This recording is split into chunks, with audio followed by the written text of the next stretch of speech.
And Good we're for off him. on the girls' side. Should be an interesting match here between Gulliver and Parkersburg. A juxtaposition of styles. If we recall from the morning Gulliver prep, this young lady takes it up to God's country with the rating. Whereas Parkersburg, a bit more measured, a bit longer with the strokes that she was trying to take. And it seems like off the starting blocks, the length of Parkersburg is really helping her because she is now open water. Oh, yeah. And we are only 250 meters into this thing. Well, it's just, I mean, that's even more pronounced than Traverse City. And especially in this tailwind, I mean, I think we're going to see the same kind of thing. Look at how smooth she is. I mean, this tailwind keeps getting stiffer and stiffer, and it's going to be harder and harder for these singles to try and catch up to someone getting that kind of lead. Technique really matters on a day like today, and Parkersburg has the stuff there.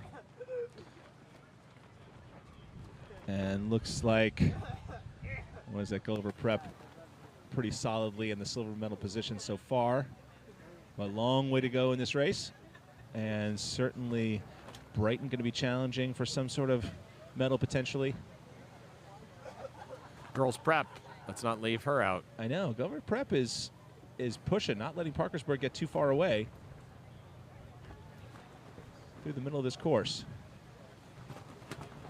Girls Prep still has contact on Gulliver. But if she wants to, she's going to have to go now because she's facing that challenge from Brighton. Yeah. Really lively pace there, lively stroke rating from Gulliver Prep. Yeah. Trying to keep that momentum going and really attacking each of those strokes in these tough conditions. She comes through the 500-meter mark.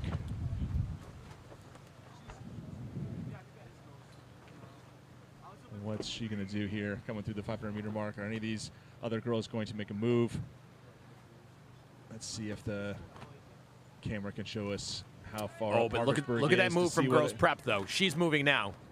Yeah, the question is Parkersburg continuing to extend the lead, or is Gulliver Prep eating into it slightly? It looks like the Parkersburg is comfortably. Look at that nice smooth run from Parkersburg. She's lengthened out a bit. She's lengthened out a bit. The rating is lower than Gulliver Prep, so there's plenty left there if she needs it. Gulliver Prep is also being pushed from behind by Girls Prep. Right? Yeah. Oh, for sure. And then you see Brighton. Brighton's also Brighton. not out of this thing just yet. Exactly. No. You can have a really tight race, it looks like, for silver and bronze. Look at how rough that water is, and look at how effortlessly it looks like Parkersburg is handling those rough waves. I mean, certainly it's not effortless. She's working hard. No, very much but so. she just has that technique to make it look so easy. I know. And those waves are, you can just see the wind whipping here at the finish line. This we is. can feel it now.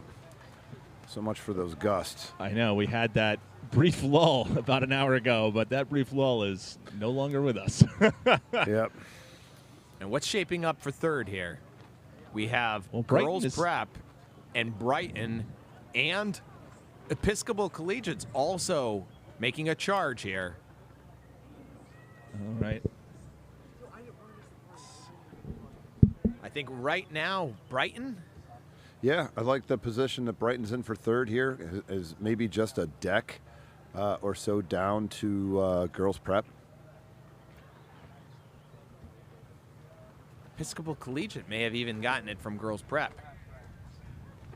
Look at the lock there at the catch from that oarswoman from Parkersburg. Yeah. I mean, it just locks in like she's fixing that blade in a picket fence and just prying the boat past that pivot point. She's at like a 33. I mean, she's not rating very high. I mean, you got Gulliver Prep, it's probably at a 35, and, you know, here's Parkersburg lower, just pulling it out. You can. That's a great view now of the cruise. Yeah.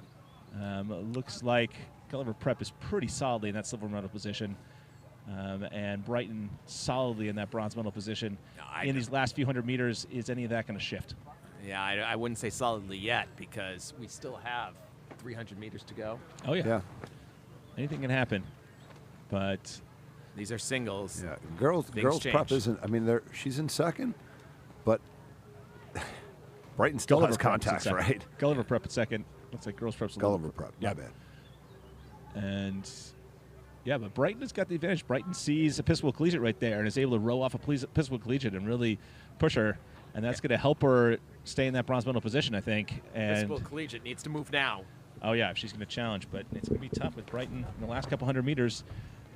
You know, in these kind of conditions, it's just harder to get the rating up when you got this much little chop in these singles. I think Episcopal Collegiate is getting some moves in on Brighton. We're trying, but I don't know. Brighton's pushing hard. There's Brighton lifting up the rating a bit. Yeah. You can see Brighton Speaking picking of up. lifting up the rating. Yeah. Gulliver Prep. I know Gulliver Prep is really trying to sprint there. Yeah. Bring it up to, that's probably 38 to 40, it looks like. 38 anyway.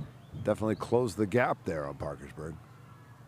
But even Parkersburg is lifting up the rating now. As she should. Give the crowd a show. And here is Parkersburg. But Gulliver Prep really pushing hard right through the end. Good for her. Never let Parkersburg get away.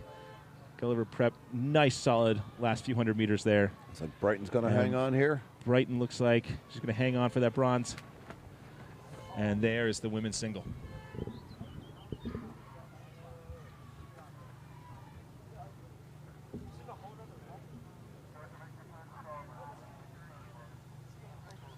We next move on to doubles. So we have first the boys' side. Boys have not yet rowed today. They went heats yesterday, directly to the finals today. We had 3 heats yesterday, so the top 2 from the heats yesterday we're going to see this afternoon. Western Albemarle had put the fastest time down in Heat 1 yesterday of